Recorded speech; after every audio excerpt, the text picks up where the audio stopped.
ప్రభువైన యేసుక్రీస్తు పరిశుద్ధ నామములో ఈ పాడ్కాస్ట్ ద్వారా వాక్యం వింటున్న ప్రతి వారికి నా హృదయపూర్వకమైనటువంటి వందనాలు. దేవుడు మిమ్మును దీవించునుగాక. కొరింథీయులకు రాసినటువంటి మొదటి పత్రిక 7వ అధ్యాయము 23వ వచనం. మీరు విలువ పెట్టి కొనబడిన వారు కనుక మనుషులకు దాసులు కాకుడి. చదివినటువంటి వాక్య భాగం చాలా సుపరిచితమైనటువంటి లేఖనం. అనేక సందర్భాల్లో, అనేక కోణాల్లో, అనేక సమయాల్లో ఈ వాక్యాన్ని మనం వినే ఉంటాం. వాక్య వివరణను, వాక్య విశ్లేషణను కూడా వినే ఉంటాం. అయితే నేటి దినమున ప్రభు సెలవిస్తున్నటువంటి ఒక ప్రత్యేకమైనటువంటి విషయాన్ని మనం చూసినట్లయితే, మీరు విలువ పెట్టి కొనబడిన వారు అనేటువంటి విషయం మనం గమనిస్తాం. దాని అర్థం విలువ పెట్టి కొనబడడం అనగా మనం ఒక వస్తువును కొన్నప్పుడు ఆ వస్తువు ఉచితంగా మన ఎద్దుకు రాదు. ఖచ్చితంగా ఆ వస్తువుకు వెలను, దానికి నిర్ణయించబడినటువంటి ఖరీదును మనం చెల్లించవలసిన వారంగా ఉన్నాం. ఉదాహరణకు ఒక 10 రూపాయలు వెల చెల్లించి ఒక బాల్ పెన్ తీసుకున్నట్లయితే ఆ పెన్ను కొనేటప్పుడు దానిని మనం రాసి చూస్తాం. ఎందుకనగా ఆ విలువ మనం చెల్లించినప్పుడు దానికి తగినట్లుగా ఆ వస్తువు మనకి ఉందా అని దాన్ని రాసి, అది రాస్తూ ఉన్నప్పుడు మాత్రమే ఆ వెలను మనం చెల్లిస్తాం. అనగా మనం దేని కొరకైతే వెలను చెల్లిస్తున్నామో ఆ పని చేయడానికి ఆ వస్తువు సరైనదా కాదా అని మనము దాన్ని పరీక్షించి ఆ వస్తువుకు వెలను చెల్లిస్తాం. ఇంకో విషయాన్ని మనం చూసినట్టయితే, ఆ 10 రూపాయల వస్తువును మనం చెల్లిస్తున్నప్పుడు ఆ 10 రూపాయల కంటే కూడా ఆ పెన్ను విలువైనది అని మనం ఎంచాము గనకే ఆ వెలను మనం వారికి చెల్లిస్తున్నాం. అనగా చేతికి కనిపించేటువంటి ఆ 10 రూపాయల నోటు కంటే చేతిలో రాయబడేటువంటి ఆ పెన్నుకు విలువ ఎక్కువ అని మనం వెల చెల్లించి ఆ పెన్నును మనం తీసుకుంటాం. లోక సంబంధంగా ఉండేటువంటి ఈ శరీర సంబంధమైనటువంటి వస్తువుల గురించి మనం ఎంత ఆలోచిస్తూ ఉంటే, అది పెన్ అయినా, బుక్ అయినా, మొబైల్ అయినా, కంప్యూటర్ అయినా, గృహమే అయినా, వ్యాపారమైనా, వస్తువులైనా, ఏదైనప్పటికీ మనం ఎంత ఆలోచిస్తూ ఉంటాం. మనం పెట్టేటువంటి వెల కంటే మనకు వచ్చేటువంటి వస్తువు శ్రేష్టమైనదిగా, ఉన్నతమైనదిగా మనకు కనిపించాలని. కానీ ప్రభు అంటున్నారు, మీరు లోక సంబంధమైన విషయాల మీద జాగ్రత్తగా పరిశీలన చేస్తున్నారు, మంచిదే. కానీ దానికంటే విలువైనటువంటి ఒక విషయాన్ని మీకు తెలియజేస్తున్నాను.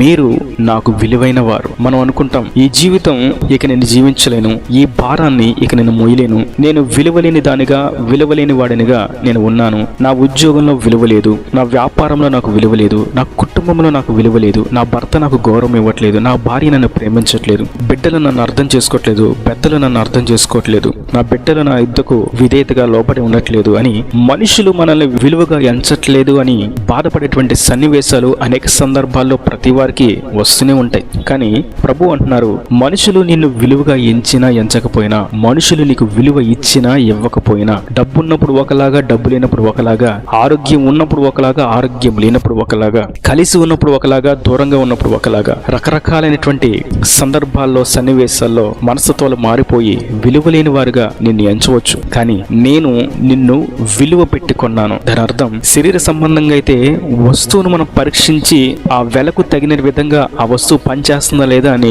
శోధిస్తాం. కానీ ప్రభు మన విషయంలో మాత్రం దానికి విరుద్ధంగా చేశారు. మనం ఏ మాత్రము విలువలేని వారుగా ఉన్నా, మన వల్ల ఆయనకి ఏ మాత్రం ఉపయోగం లేకపోయినా, మనలో మేలైనది ఎంత ఎదిగినా ఒకటైనా దొరకకపోయినా, మనము ఆయనకు వ్యతిరేకంగా పాపములో కూరుకుపోయినా, అపరాధులుగా చచ్చిన వారంగా ఉన్న, విలువే లేని దౌర్భాగ్యమైనటువంటి హీనమైనటువంటి స్థితిలో మనం ఉన్నప్పుడు ఆయన ఏదో ఒక 10 రూపాయలు, 20 రూపాయలు, లేదా ఒక చెక్క ముక్కనో, ఏ బంగారపు ముక్కనో, ఏ వెండి ముక్కనో ఇచ్చి ఆయన మనలను కొనలేదు. కానీ మనలను అంతకంటే విలువైనటువంటి తన రక్తము చేత మనలను కొన్నాడు. ఈ విషయాన్ని మనం చూస్తాం. అపోస్తుల కార్యాల గ్రంథం 20వ అధ్యాయము 28వ వచనం. దేవుడు తన స్వరక్తం ఇచ్చి సంపాదించిన తన సంఘమును అని, అనగా ఆయన తన రక్తమును ఇచ్చి విలువను చెల్లించి తన సంఘమును, తన సమూహమును, తన జనులను, తన ప్రజలను ఆయన కొనుక్కొని ఉన్నాడు. నా ప్రియ సహోదరులారా, మీరు విలువలేని వారని మనుషులు, లోకము అని ఉండొచ్చు. కానీ ప్రభు అంటున్నారు, మీరు విలువైన వారు.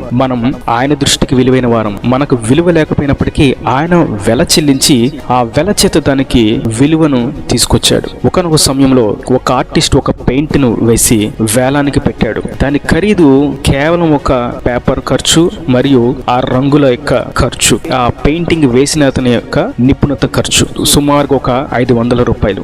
కానీ అతడు దాన్ని అమ్మకానికి పెట్టినప్పుడు అనేకమైనటువంటి దేశాల నుంచి అనేకమైనటువంటి జనులు ఆ పెయింటింగ్ ఎగ్జిబిషన్ లోకి వచ్చి ఆ వ్యక్తి వేసినటువంటి ఆ పెయింట్ ని చూసి దానికి ఖరీదును కొన్ని $100 ఇచ్చి కొనుక్కున్నారు. ఈ సందర్భంలో మనం గమనించవలసినటువంటి విషయం ఏదనగా ఆ పెయింటింగ్ యొక్క ఖర్చు కేవలం $500 లేదా $500. కానీ అది ఎప్పుడైతే ఒక వ్యక్తికి అమ్మబడిందో ఆ వ్యక్తి దాని విలువను పెంచేశాడు. $500 ఉన్నటువంటి ఆ వస్తువును $5,000 కొంటే ఆ వస్తువు యొక్క విలువ అమాంతం పెరిగిపోయింది. విలువ లేని ఆ పెయింటింగ్ కి కొనుక్కున్న వ్యక్తి ఎక్కువ వెల చెల్లించి ఆ పెయింట్ యొక్క విలువను పెంచాడు. ప్రభు చేసింది కూడా అదే. మనం విలువ లేకుండా ఉన్నప్పుడు ఆయన తన స్వరక్తం ఇచ్చి యోగ్యంగా లేని మన కొరకు ఎక్కువగా వెల చెల్లించి ఇంకా ఆ వెలను ఎవరు చెల్లించలేరు, అంత విలువ ఎవరు కూడా ఏ మనుషుడు కూడా చెల్లించలేడు, ఆ ఖరీదుని ఎవరు చేయలేరు అని ప్రభు అంత విలువైనటువంటి వెలను మనకు చెల్లించి మన విలువను ఆయన అమాంతం పెంచివేశాడు. ఈ లోకంలో మనం చూస్తే విలువ లేని వారమైనటువంటి మనలకు ఆయన అమూల్యమైనటువంటి పరిశుద్ధ జనాంగం అనేటువంటి పేరును ఇచ్చాడు. ఆయన స్వకీయ సంపాద్యమైనటువంటి నామకరణం చేశాడు. ఆయన పేరు పెట్టబడినటువంటి జనాంగంగా మనలను ఆయన చేసుకున్నాడు. క్రైస్తవులు అనేటువంటి పేరును మనకిచ్చి పరిశుద్ధాత్మ అనేటువంటి వరమును మనకిచ్చి ఆయన శక్తి చేత మనలను అభిషేకించాడు. ఇప్పుడు లోకంలో ఉన్నటువంటి ప్రతి వస్తువుకి ప్రతి జనాంగమునకు ఆయన బిడ్డలు ప్రత్యేకమైన వారుగా, అభిషేకించబడిన వారుగా, వేరుపరచబడిన వారుగా, దీవించబడిన వారుగా, పరలోక రాజ్యానికి వారసులుగా, హక్కుదారులుగా ఉండేటువంటి ఆ స్థాయిని దేవుడు తన జనులమైనటువంటి మనకు అనుగ్రహించాడు. ఇప్పుడు మనం చూడవలసినటువంటి మరొక శ్రేష్టమైనటువంటి విషయం ఏదనగా కొరింథీయులకు రాసినటువంటి మొదటి పత్రిక 6వ అధ్యాయము 20వ వచనంలో చూస్తాం. విలువ పెట్టి కొనబడిన వారు గనుక మీ దేహముతో దేవుని మహిమపరచుడి. ఎంత విలువలేని మనలకు ఆయన ఎంతో విలువ చెల్లించి ఆయన సొత్తుగా చేసుకున్న తర్వాత, మనకు విలువ ఇచ్చిన తర్వాత మనము కేవలం ఆయనకు మాత్రమే ఉపయోగపడాలి, ఆయనను మాత్రమే మనం మహిమపరచాలి. మనం ఈ లోకంలో ఉద్యోగం చేసినా, వ్యాపారం చేసినా, ఏ వృత్తి చేసినా, ఏ పని చేసినా దేవునికి మాత్రమే మహిమ కలుగుతుందా లేదా అన్నటువంటి ప్రశ్నతోనే మనం ముందడుగు వేయాలి. ఒకవేళ దేవునికి మహిమ రాకుండా ఏదైనా పని జరుగుతూ ఉందంటే మనము ఖచ్చితంగా దానిని విడిచిపెట్టవలసిన వారమై ఉన్నాము. లోక పాపము, చూపులు, తలంపులు, ఆలోచనలు, సాతాను క్రియలు, మద్యపానాలు, డ్రగ్స్, మాదక ద్రవ్యాలు, వ్యభిచారము, కముకతం, గొడవలు, కక్షలు, ఈర్ష్యలు, ద్వేషాలు, కోపము, ఉద్రేకాలు, అభిచారము, లంచాలు, వడ్డీలు, ఇవన్నీ లోకంతో అంటుకట్టేటువంటి పాపాలు.